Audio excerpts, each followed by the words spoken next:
Hello friends, good afternoon all from Bangladesh, and this is Hafizullah, always trying to present my name as a DTube lover.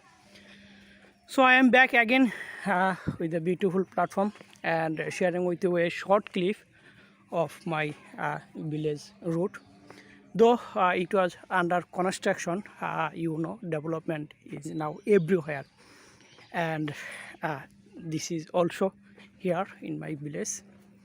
So let's see some moments of the village road.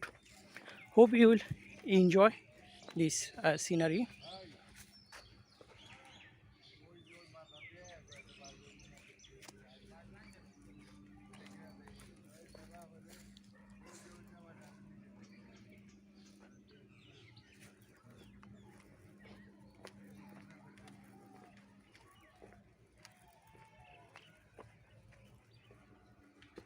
This is the middle time of summer and winter, and that is why you see the tree there is no leaf.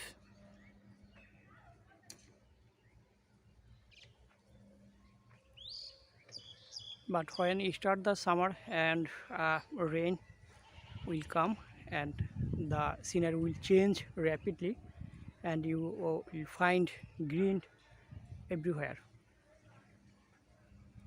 So thanks friends for watching my video. Have a good day. Happy DT.